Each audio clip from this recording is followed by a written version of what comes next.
From the perspective of Ghana, it's mistrust and fear that he may not be treated fairly by the authorities, but the governor interprets his actions differently. Nobody will kill him. He will be arraigned. That is the point. By running away, it's clear, now that he has been declared wanted, they will have to look for him. And wherever he is. So he is the one creating this problem, and he is making me to believe that he's involved in the killing. If not, why do you run away? Well, Ghana says his hands are clean and he has witnesses. Immediately I make amnesty, then give me security that anywhere that I am going, they will be going with me. Till they will know that I enter here, they will sleep here. Because any person that they attack my door, they will come before me. So as this thing happened, I was hoping that maybe they will call me or call those security agents to know exactly time that they are saying something happened in Makode, where was me with my people. When the search for Ghana seemed fruitless, news hit the media that his children, as at 17th of August, had been taken into custody of the police, and the State Commissioner of Police, Bashir Makama, was quick to explain the reason for their action. While we are looking for him, does not also stop us from protecting others. Out of those that are in safety custody now, they also include some of his children who are about to, intelligence has it that people, either relatives or victims themselves, who have fallen prey to some of his criminal activities, are planning also to make an avenge on his children, which my responsibility here, or the security forces, will not allow that to happen.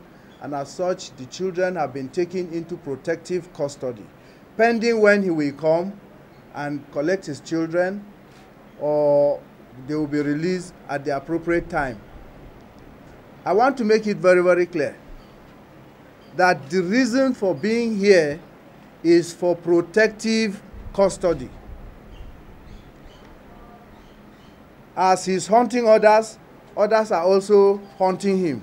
And if they cannot get him, they will go onto the easy targets they can meet, which are either his children or his other relatives that are out there. Ghana was not the only suspect in the matter. The governor's special assistant on special duties was also fingered and had to face the legal process. Even my own special advisor was accused and arraigned in court and sent to Makudi prison. My own special advisor.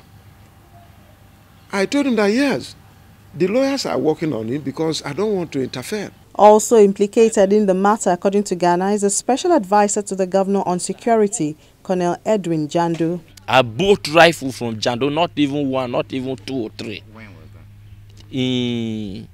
In 2000.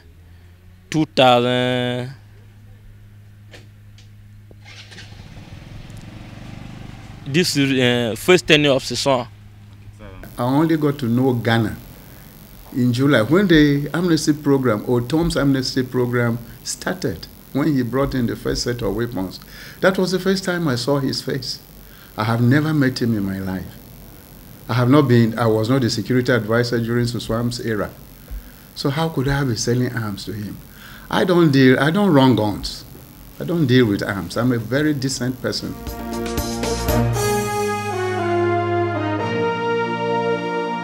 The finger pointing to Ghana is based on its history. For years, many could not place a face to the name Ghana, a dreaded name mentioned in the issues of insecurity, especially when incidences are connected to Fulani herdsmen attack.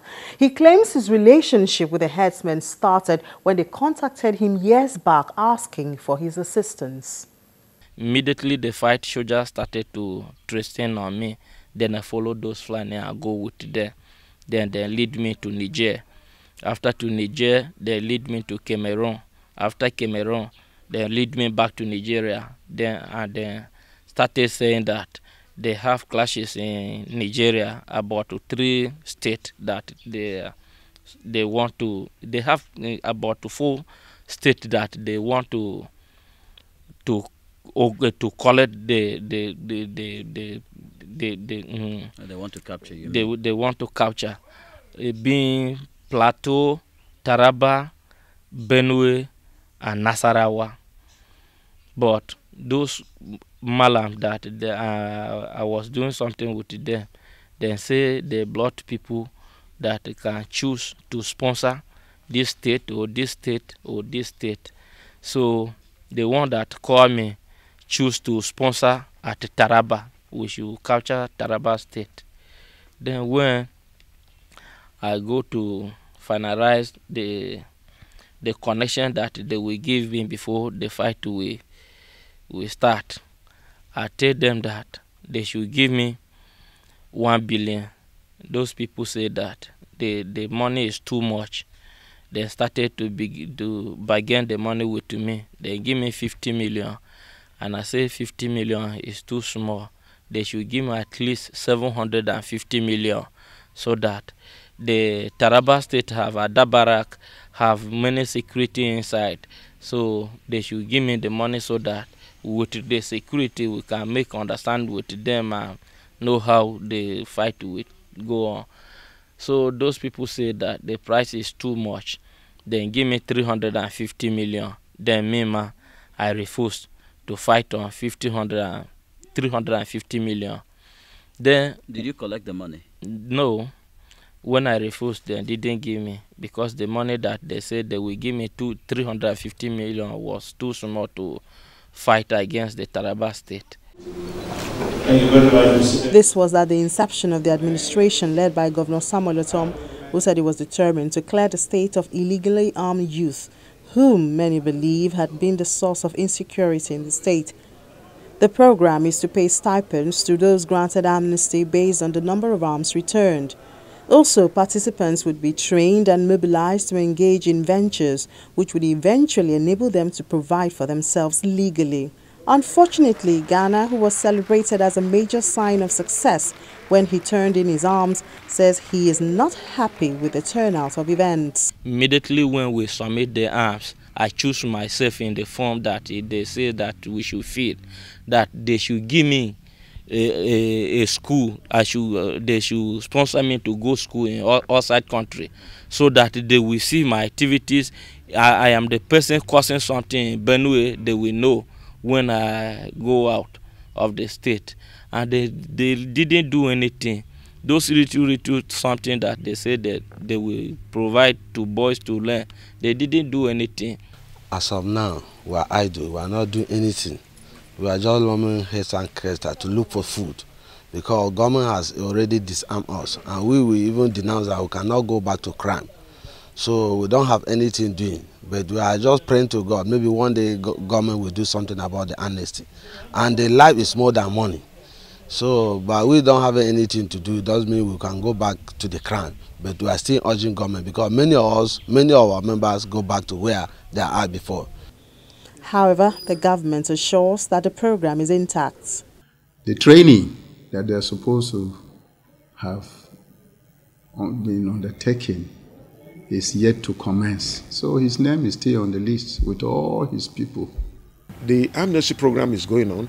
It has been a huge success, and we can leverage on this. There has been relative peace in all these places that these youths came and surrendered their arms. But following the trend of events, the state government says its stance has changed. The criminal activities of Mr. Akwaza, which includes kidnappings, assassinations, armed robberies, killing of security personnel, including soldiers and the policemen, as well as cow rustling, triggering acrimony between farmers and the herdsmen. By these activities, it has become clear that he had renounced the amnesty pardon granted him.